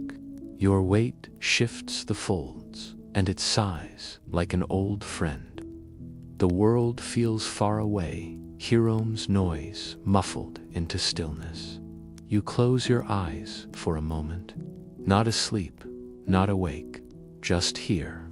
A servant enters, barefoot, cloaked in linen that rustles faintly. She carries a small bronze bowl filled with steaming water and crushed mint. Without a word, she places it before you, dips a cloth inside, and offers it with both hands. You press the warmth to your face. The scent rises, earthy, clean. You feel your muscles ease. Your thoughts drift, lighter now. Voices approach, low and melodious too. Older men discussing poetry in Latin so fluid it sounds like a lullaby. They enter, smiling at your presence, offering nods instead of questions. You're not asked who you are. In this moment, you belong by virtue of being. They sit nearby, unfolding scrolls from a wooden box, reading lines about gods who disguised themselves as mist to walk among mortals. The fire crackles softly. One of them gestures to a lyre resting on a side table. "Would you like to hear?" he asks gently. You nod. He begins to play. The notes fall like soft droplets on stone, echoing in the tiled chamber. Each string hums with age and affection, a melody of a forgotten childhood, of summer fields and stars reflected in wine. You lean back, your head against the cushion, and let the sound wash over you. You feel as if you are floating, not away, but deeper inside. The other man continues reading. His voice blends with the music. A tale unfolds, not one of war or conquest, but of quiet love. A fisherman waits for his wife beneath the moonlight, watching the reflection of lanterns on the Tiber.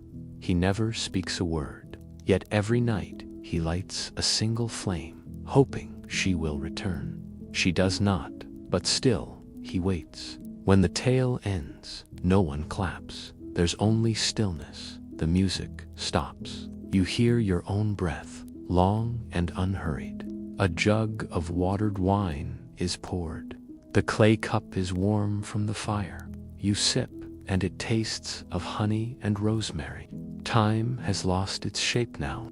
You're not sure if it's late night or early morning. It doesn't matter. Here, hours are not measured in minutes, but in heartbeats and hushes. One of the men stands and motions to a corridor behind a heavy curtain. If you wish, he says, the atrium bath still holds heat. You rise slowly and follow, your footsteps joining the rhythm of a place older than empires. The curtain parts like a sigh, revealing a narrow passage lit by single oil lamps spaced far apart. Shadows bloom between them like petals at night. Your fingers graze the stone wall. You feel each mark, each indentation, centuries pressed into it. You walk slowly. The stone beneath your feet is warm, as if remembering sunlight. Then comes the scent steam, cedarwood and rose petals. A domed chamber opens before you. The walls glisten. Mist curls toward the ceiling, and the bath lies still and deep at the center, rimmed with marble lions. You undress without thought, your robe folding into itself. You descend into the water, one step at a time. The heat surrounds you like an embrace. You sink up to your shoulders. Silence. Tiny droplets collect in your eyelashes. The steam softens the lines of the room until it feels like a dream is erased, sound absorbed.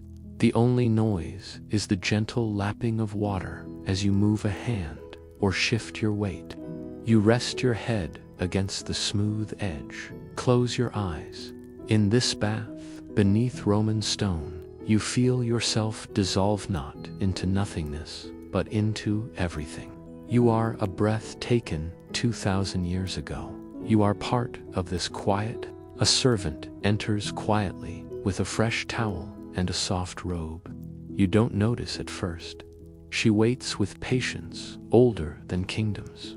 When you open your eyes, she simply nods once and disappears like mist. You rise, feeling reborn. The robe is dry and warm. You wrap it around yourself and follow the corridor back, not to the room with cushions, but down a separate path where fresh air tingles faintly. The wind carries with it the scent of wet earth and distant firewood. The night continues. The flicker of torchlight fades behind you as you step deeper into the shadowed corridor. You are still wrapped in the linen cloak gifted by the priestess at the temple of Vesta. Its soft folds catching the quiet air that hums through the stone walls like a whisper from the past. The corridor leads you to a small courtyard, open to the sky, encircled by ancient columns bearing ivy that droops like sleepy eyelashes. Above, the stars burn softly, not with urgency, but with the same patience that the stones of Rome have known for centuries. You walk slowly across the mosaic floor, each tile a fragment of myth. Neptune with his trident, dolphins arcing across the waves, Venus emerging from the sea. You let your fingers brush the rim of a marble basin, filled with still water that reflects the night sky. There is a bench here, made of worn stone, yet smooth from use. You sit, and the weight of the night settles with you. In the quiet, you hear not silence, but Rome's midnight breath, a distant horse's hooves, a fountain trickling somewhere behind a villa wall, a laugh, barely audible, as if remembered rather than heard. Your eyes drift toward a bronze door half ajar, its hinge creaking softly in the wind. You rise, curiosity guiding you more than intent, and slip through. Inside, a domed chamber reveals itself, dimly lit by oil lamps floating in shallow bronze bowls. The scent of lavender and spiced cedar fills the air. This is a private bath. Steam drifts in lazy curls from the heated pool at the center. You step forward, your sandals echoing gently on the marble. A serving girl, half asleep against the wall, stirs and smiles faintly before returning to her dreams. No one stops you, no one questions your presence. In this dream of Rome, you are expected. You slide into the warm water, its heat embracing you like a memory. The stillness here is sacred, not religious, but ancestral. You float on your back, staring up at the painted dome above, a sky within a sky, where gods dance in circles, and the seasons are frozen in eternal motion. Time softens. When you emerge, the air kisses your skin with cool fingers. A fresh linen robe lies waiting. You don't question how, you simply wear it. Every moment here feels woven from thought and stone, designed for rest, not reason. You step barefoot through a side door and into a garden bathed in moonlight. Oleander and laurel trees sway softly. There's a fountain here shaped like a lion's mouth, water spilling gently into a marble basin where a frog perches, unmoving. A cat darts past your foot, silver gray, its fur glinting like mercury in the moonlight. It pauses, stares at you, then disappears into the ivy. You follow, only because it feels right to follow. The path takes you through a low archway into a narrower passage behind the villa. Here, the walls are closer. The world tightens, not threatening, but intimate. You see frescoes half faded with time, a man playing a flute, a woman with a dove on her hand, a boy chasing a ball toward the sun. These people lived here once, laughed here, slept where you now walk. Your hand trails along the cool wall, and the stone feels alive. Not just history, but memory. You've crossed no border, taken no leap. You are simply here. A wooden door opens before you, unlatched by the breeze. Inside, a small study. Scrolls rest on narrow shelves. A bronze oil lamp burns low beside a couch made of dark wood and red cushions. On the table, figs and olives sit beside a clay cup still warm with wine. You don't eat, but you sit. And when you do, the door closes on its own with the sound of a sigh. The lamp flickers. You're not sure if you're still awake. The world has softened at its edges. Nothing is sharp anymore. Not your thoughts, not time, not the space between footsteps. You feel the pull of sleep, gentle as the moon's reflection in the lion's fountain. You lie back. The couch fits your body perfectly, as if made for you long before you were born. The linen robe warms with your breath. Your fingers rest on your stomach. Your chest rises and falls. You are not dreaming. Or perhaps Rome is dreaming you. Outside, the wind moves through the cypress like a mother humming to a restless child. Inside, the oil lamp burns lower and lower, and you close your eyes. You linger beneath the crumbling portico of the ancient basilica, where marble columns hold the night like tired guardians. A breeze sighs through the darkened archways. You can hear it whisper through the vines creeping over the stone, like Rome itself breathing in its sleep. The hour is late, or early, depending on how you measure the quiet. There are no crowds now, no chariots clattering down the roads, only a world carved in shadows and the soft hush of forgotten prayers. You walk slowly. Your sandals tap gently on the stones, worn down from centuries of steps before yours. Every slab beneath your feet feels like a page from an old book, words rubbed out by time, but the meaning still lingers.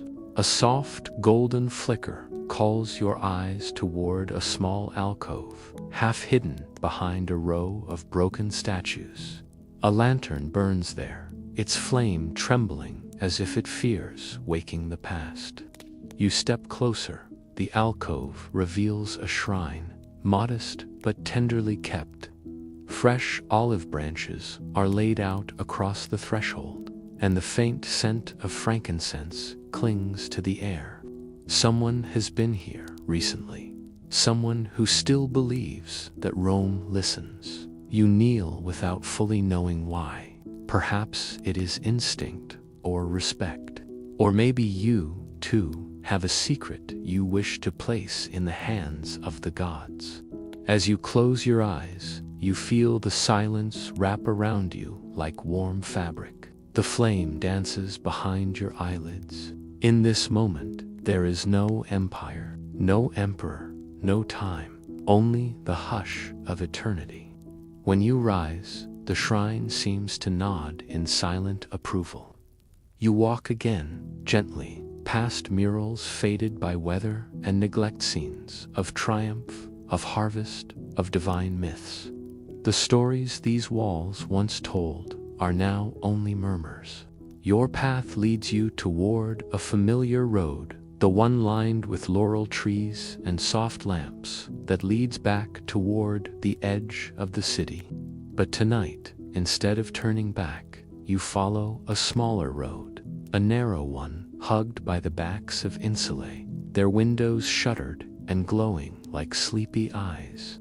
The scent of baking bread catches you off guard. Somewhere in one of these homes, someone is already stirring dough for the morning loaves. Life never truly sleeps in Rome. It only rests in waves. You pass a courtyard where water trickles from the mouth of a lion-shaped fountain. A cat slinks across your path, vanishing like mist beneath a cart. You smile. Even here, in this city of gods and stone, there are moments of simple life, and then you reach the hill. It rises like a gentle shoulder against the stars. You climb slowly, each step taking you higher above the rooftops, away from the warmth of hearths and the hush of streets. The wind here carries a chill, touched by dew and memory. At the summit, Rome lies open before you, a dark, breathing expanse, speckled with lantern lights and dying flames. The Tiber glistens in the distance, like a thread of silver unwinding across the land. You sit beneath a cypress tree, its bark rough and ancient beneath your fingertips. Here, the world feels far away, yet intimately close. You could stretch your hand out and touch 1,000 stories at once. Above you, the stars are brighter than before. Rome's dome of gods has parted just for this hour. You feel their eyes not watching, but remembering. You close your own. You do not sleep, not yet, but your breath slows. Your thoughts drift like petals on water. You let the city hum around you, soft and low. This night is nearly over, but you remain, a heartbeat inside Rome. A name the stars might whisper once more. The stars above you do not blink. They hold their place in the Roman sky with quiet certainty. each one fixed like a silver pin on a vast velvet tapestry. You watch them as if they are ancient friends, distant and eternal, keeping company with your breath. The wind has grown gentler now, like Rome itself, exhaling through the leaves. The cypress beside you leans just slightly, whispering in a tongue older than empire, older than marble or myth, and in that silence, you feel it not just peace, but presence. This city beneath you is not sleeping, it is remembering. You rise slowly from the hilltop, brushing bits of grass from your tunic, the damp earth still clinging to your fingers. There's something grounding in the dirt of Roman unspoken history that finds its way into your skin. Your feet begin to move again, steady and slow.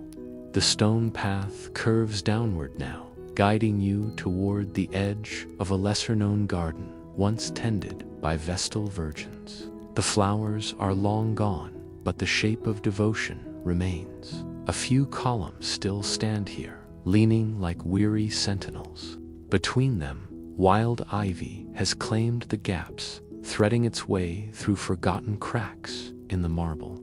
You run your fingers across the fluted stone. It feels cold, but not lifeless. In the distance, a cock crows faint and uncertain. Somewhere, dawn prepares her veil. You follow the sound of water again. Rome is stitched with fountains and channels, veins of liquid silver humming just beneath her skin. You find a narrow aqueduct running low beside a hedge, trickling softly. You pause and dip your hands into the stream. The water is cool and clear, tasting faintly of minerals and myth. Beyond the garden, an old olive grove waits. Its trees are twisted but strong, their trunks shaped like folded hands in prayer. The moonlight paints them in silver hues, and for a moment you wonder how many emperors have walked beneath these same boughs. How many poets, how many souls like yours, curious, quiet, alive only in the stillness. As you walk, a small amphora lies tipped in the grass, forgotten long ago. Its side is cracked, its handle chipped, yet it has outlived generations. Like so many things in Rome, it remains flawed, but full of story. You move on through the grove until you reach a boundary wall. It's low enough to climb, and when you do, you find yourself on a narrow path leading to an overlook. And there it is, the Roman Forum silent, now draped in fog. From this high vantage, the ruins seem like ancient bones, half buried in the breath of the earth. The arch of Septimius Severus, the shadowed columns of the Temple of Saturn, the curved ghost of the rostra where once Cicero thundered, all of it cradled in moonlight and memory. You sit again, resting your back against the warm stone wall. You close your eyes, letting the shapes of history wash over your imagination. You see not just the ruins, but the life that once bloomed there. Senators in white togas arguing beneath golden eagles, philosophers pacing with furrowed brows and scrolls in hand, children chasing each other between pillars, their laughter echoing through eternity, perfumed merchants haggling beside baskets of figs, veterans standing proud in bronze-studded sandals, priests murmuring to the gods beneath garlands of laurel, and perhaps someone just like you, a quiet observer, a soul drawn to the spaces in between the noise, someone who didn't chase glory or power, but something softer, something sacred.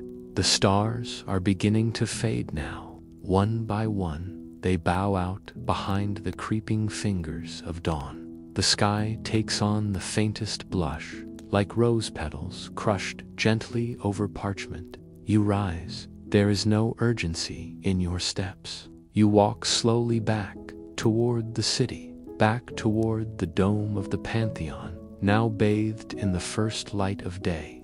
The gods who watched from above have gone to sleep again, their work done for the night. Rome stretches and stirs. The air grows warmer. Somewhere, bread is pulled from brick ovens. Horses snort behind stables. Keys jingle as shopkeepers prepare to unlock their wooden doors. The city returns to breath, but you carry the stillness with you. The hush of the stars, the whispers of the forum, the silent flame of the shrine. You were not just a visitor tonight. You were part of it, part of this ancient rhythm that continues even when the world sleeps. And as the first rays of sunlight kiss the rooftops of Rome, you smile softly. You have walked with the city in her dreams, and now she lets you go. You step through the narrow stone archway, where ivy curls like green lace across weathered marble. The city has quieted into whispers. Now no chariots clatter, no vendors chant, just the distant murmur of a fountain and the hush of your own breath. Your feet brush over cool flagstones, worn smooth by centuries of footsteps.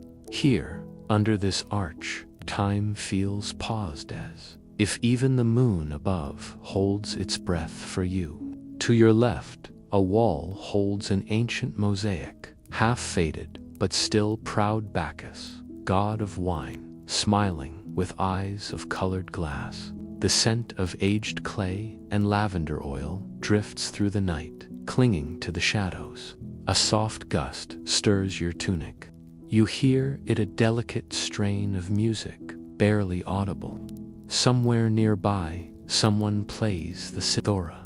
The notes float, suspended like fireflies. You follow. The path curves gently. A cat slips past you, silent as thought. Then the music grows clearer, leading you to a terrace overlooking the forum. You pause. The ruins glow silver in the moonlight, pillars like ancient teeth, temples like hollowed bones, but beautiful. A woman sits at the edge of the terrace, plucking her strings beneath an olive tree. She doesn't look up, but her song bends in your direction, acknowledging your presence without words. It is a lullaby, you realize, not for a child, but for the city itself.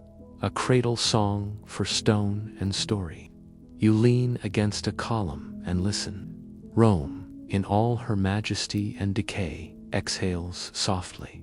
The past and present blur here, in this suspended moment. And as your eyes grow heavier and the night folds deeper into itself, you know you will not forget this hour. Not the archway, not the song, not the quiet grace of a city dreaming beneath its moon. You drift from the terrace, the music still echoing in your mind like a half-remembered dream. Down a narrow lane framed by whispering cypress trees, the path opens to a hidden courtyard, a garden few ever find. Stone steps lead you inward, where moonlight pools on marble like spilled milk. You pause. Before you stand, statues, figures carved long ago, caught mid-thought, mid-movement, mid-prayer, silent souls locked in stone. Each sculpture seems almost to breathe. A stoic philosopher with a furrowed brow, a serene mother holding an infant to her chest, a hooded vestal, her lips parted as if murmuring a forgotten vow. Time has worn their edges, but not their presence. You walk slowly, careful not to disturb the peace. Pebbles crunch beneath your feet, the only sound in this world of stillness. The scent of myrtle and damp earth wraps around you. A soft wind moves through the laurels, and for a moment you feel watched, but not with fear, with memory. One statue, smaller than the rest, catches your eye. A young boy, arms outstretched, chasing an invisible bird. His face is frozen in laughter, his toes barely touching the pedestal. you step closer. Someone left a sprig of rosemary in his hand, a token of remembrance. You sit on a stone bench near him. The night presses close, but gently, like a mother pulling up a blanket. Overhead, stars blink between shifting clouds, ancient eyes watching over Rome's eternal sleep. You lean back and close your eyes. Around you, the statues keep vigil, and slowly, as your breathing deepens, it's as if they begin to breathe too. Not in motion, but in presence, in weight, in meaning. They are not cold. They are not forgotten. They are dreaming. And now, so are you. You awaken gently, not with a start, but as if drawn upward from a deep lake of dreams. The garden lies behind you now, still and silvered by dew. Ahead, a low archway beckons, stone etched with words you cannot read, worn by centuries of silent wind. You step through. A hush falls like a veil, and the air shifts. It smells of old parchment and faint smoke, as though every thought ever written still lingers in this place. You've entered a hidden library, one not found on any Roman map, yet older than many temples. Torches line the circular walls, their flames flickering low, never too bright. The room is round, domed with onyx glass that mirrors the stars. Scrolls and codices are arranged not by subject, but by feeling, joy, fear, desire, sorrow. You trail your fingers along the edge of a stone reading table, where a single scroll lies open, though you didn't open it. Its script is tight, slanted, ancient, but your eyes follow it easily, as if the words bypass language and flow straight into memory. It tells of a woman who waited beneath an olive tree for 40 years, waiting for a man who swore to return. It tells of a boy who once believed he could hear the gods whispering in thunder. It tells of a soldier who wrote poetry in secret, lines scratched between the folds of his armor. These are not histories of emperors or battles. These are lives, quiet, unseen, but no less eternal. You walk deeper into the chamber. A statue of Minerva rises from the far wall, goddess of wisdom and silent watchers. Her eyes do not meet yours, but her presence steadies you, as if granting permission to remember what the world has forgotten. You sit at the center of the room, and for the first time, you feel the weight of stillness, not as burden but as peace. Here, time is not measured in hours, only in echoes. Outside, the night presses on. But inside this library of forgotten flames, the world waits, unchanging, for those who dare to remember. You breathe in, and the scrolls breathe back.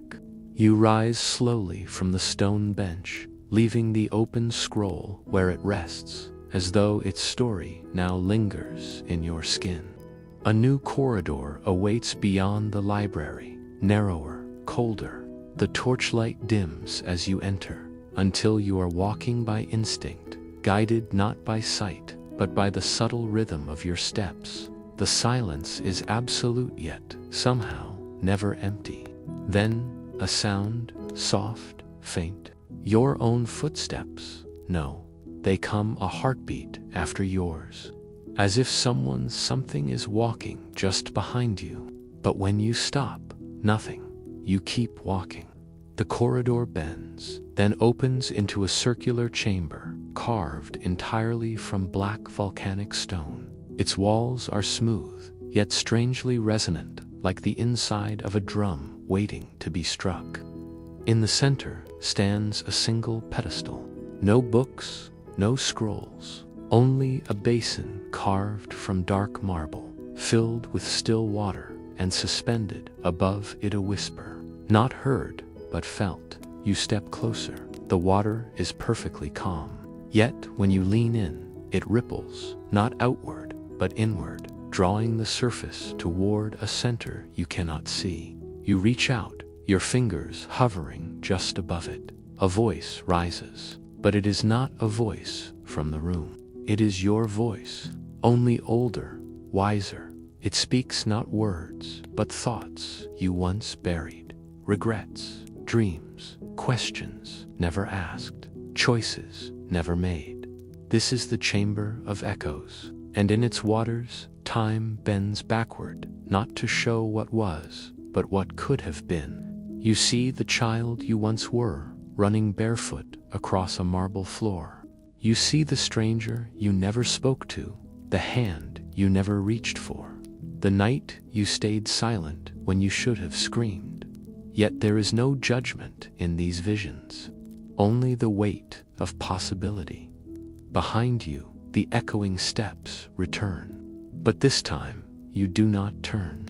You understand now they were always yours, the footprints of every version of you that might have walked a different path. You dip your hand into the basin, the water is warm, and when you pull your fingers back, they shine not with moisture, but with light, faint, pale, like memory given form. You carry it with you as you step back into the corridor, the echo no longer haunting but guiding. You are not lost, you are simply remembering. The corridor narrows again, this time veering left, then right, then left, again twisting, like a serpent, deep within the city's sleeping belly. The walls here are no longer marble or brick, but layered with ancient clay, hardened and cracked, like the skin of some slumbering beast. The air grows thick and warm, as though the stones themselves are breathing. You run your hand along the surface. It pulses just once, as if it knows you're here. Ahead, the path splits, two archways, carved in silence, neither marked, neither lit. You stand still, listening, not for sound, but for feeling. The left pulses, cool and faint like morning fog. The right hums with warmth like breath against your neck. You choose the right. The moment you cross its threshold, the walls seem to close behind you, not with force, but finality. There's no going back now. The floor dips slightly, sloping down into the earth, and the passage curves like a coiled rope. You feel disoriented, but not afraid, just watched. As if the labyrinth itself is not a place, but a creature, ancient, listening. A breeze flows past your cheek. You pause. There is no wind underground, and yet there it is again. A gentle breath brushing against your skin like a whisper from the deep. The walls begin to change, no longer bare, but etched with winding patterns, lines and circles and spirals, carved into the clay with the patience of centuries. You run your fingers along them, and for a moment you feel not the wall, but a memory. A marketplace in the sun, the scent of roasted pine nuts, the laughter of a child tugging at your sleeve. You blink and it's gone. Each carving holds something, not symbols, but souvenirs of souls who've passed before you. The deeper you go, the more you feel it. A slow, rhythmic pull, like waves beneath the floor, drawing you inward, always inward. Then the breeze returns steady now, guiding, and with it, a faint sound. Breathing, not your own. Slow, patient, as though the labyrinth has lungs, and it has just begun to wake. You follow the sound, not with fear, but with wonder. Whatever lies ahead has waited for you, not to trap, but to reveal. The passage opens slightly, just ahead. The air glows, faintly golden. Something is waiting. And as you take your next step, the breathing pause, as though it knows you are close. So very close. You step gently into the golden light. It spills from the ceiling in soft rays, filtering through thin cracks in the stone above, where day and night blur into dreams. Dust hangs suspended in the glow, like ancient fireflies frozen mid-flight. The chamber before you is round, vast, and silent. A single column rises in the center, carved from obsidian, smooth, black, timeless. You move closer. Around the base of the pillar, names are etched not in Latin, not in Greek, but in a script older than either. Symbols that curl and weave, some barely visible, as though the stone has tried to swallow them back. You tilt your head, and one of the names shifts, only slightly, as if it had not been carved, but is still being written. You blink. It stills. A whisper follows, from nowhere and everywhere at once. A hush made of forgotten syllables. You cannot hear it with your ears, only with your spine. And somehow you know. These are the names of those who were never meant to be remembered. Not criminals, not kings, but those lost in between, the ones who never made history but carried it. Torchbearers in shadows, servants of secrets. And now you walk among them. The walls begin to respond. Soft flickers of light bloom along the edges of the chamber, tiny flames within sconces long thought dead. One by one, they breathe into life, illuminating murals half faded by time. You turn slowly, tracing them with your gaze. A woman weaving a crown of nettles beneath the moon.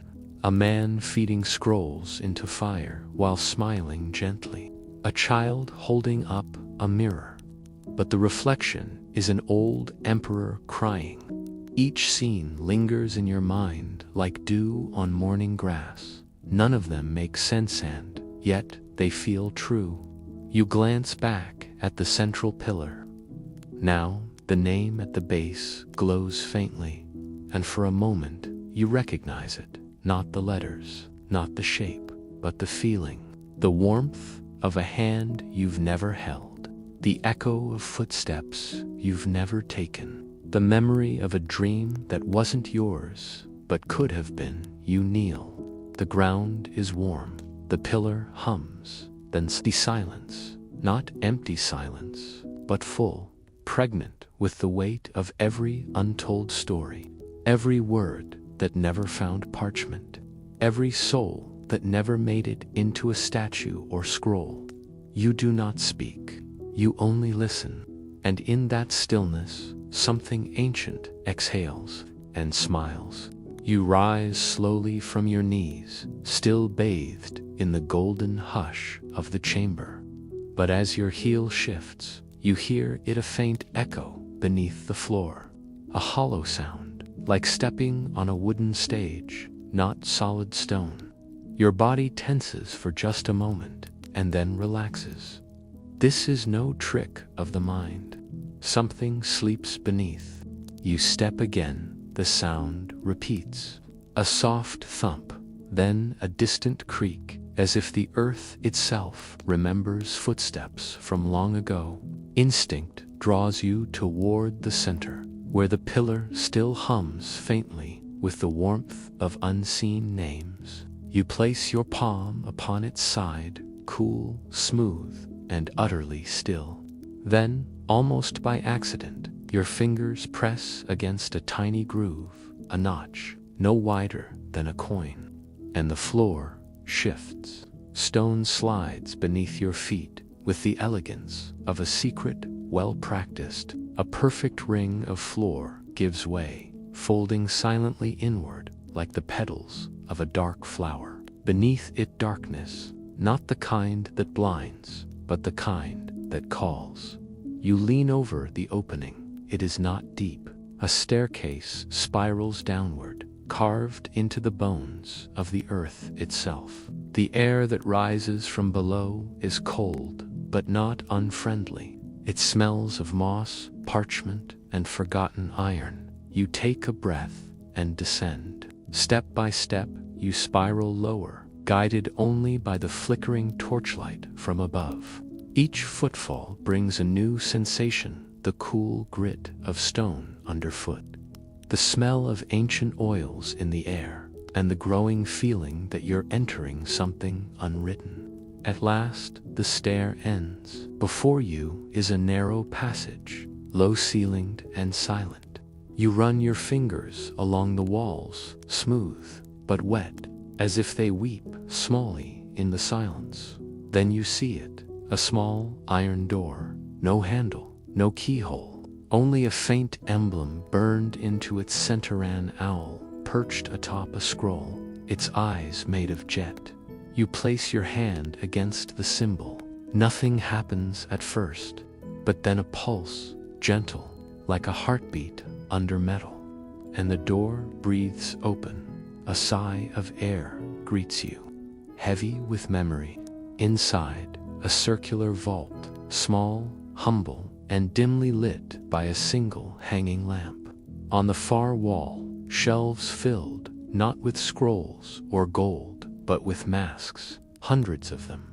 Clay, bronze, marble, and wood, some smiling, some frowning, some with no face at all.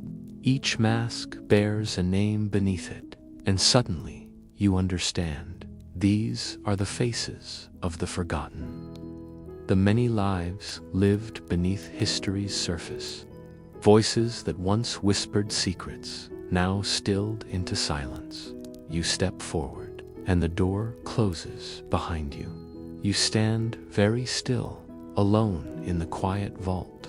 The air is different, here thick with memory, like the pages of a book no one dares to open.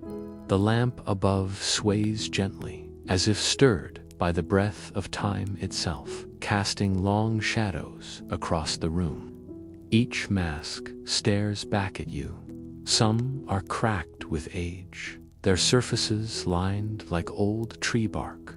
Others gleam, polished and untouched by decay. And yet, all of them, every single one, feels alive. Not with movement, but with presence.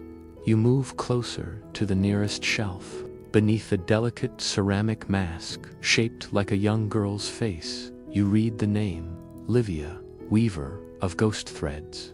The next, a bronze mask, angular and sharped, Sparius, listener of walls. You pass your fingers over the third, a face carved from olive wood, expressionless but full of sorrow. Petronia, keeper of the unburied. You don't know these names, but something deep inside you does, as though your blood remembers what your mind does not. The masks aren't decorations, they're remnants. This is not a room of tribute or honor. It is a room of witness, a sanctuary for those who knew too much, spoke too little, or vanished too soon. In the center of the vault, a round stone platform rises slightly from the floor. Upon it rests a final mask. This one is different. It is blank, smooth, untouched. No name etched beneath it. No eyes carved into its form. Just a mask, waiting. You feel drawn to it, and before you realize it, your hand is hovering just above it. Then, a whisper, not with sound, but with sensation. A voice within, not without. If you wear it, you will see what they saw. The room seems to lean closer, the shelves of masks holding their breath. You hesitate. Then, slowly, you lift the mask. Its light almost weightless, cool against your skin, and you place it over your face. For a heartbeat, nothing. Then everything shifts. The air thickens, the silence deepens, and your senses flood not with the present, but with visions of the past. You see torches in the forum, hear footsteps echoing through marble halls. You feel the dust of the Colosseum rise into your lungs. You smell blood, oil, incense, perfume, fire. You are no longer just you. You are every whisper that ever echoed in this chamber. You are the watcher and the watched. The mask falls from your face. You are back in the chamber, though something inside you knows you will never be the same. What you have seen, what you have felt now, lives quietly beneath your skin. As if Rome herself whispered her final truths into your bones. The vault seems still again, but not empty. You look one last time at the shelves of forgotten faces. They no longer appear silent. They are calm, as though the burden of their secrets has been shared, and now finally they may rest. You make your way back up the steps. With every step, the air feels lighter, brighter, not because the secrets were erased, but because you have carried them with reverence, and in that there is peace. The heavy door closes behind you. You walk past frescoes that no longer feel like decoration, but warnings. You move through corridors whose shadows no longer threaten, but remind. Outside, the moon has shifted. Soft, silver light spills over ancient rooftops, and the sound of distant fountains whispers through the streets. Rome is asleep, but beneath her slumber, she remembers. And now, so do you. You pass the statue of Jupiter, his thunderbolt high, yet somehow gentler in the night. You see the flicker of oil lamps in distant windows, families sleeping under painted ceilings, unaware of the truths resting just below the marble halls, forgotten archives, and vaults of masks and memory. You step beyond the final column. The forum stretches before you, quiet as a prayer. And for one long moment, you stand beneath the stars and realize something deeply human. Rome was never just a city.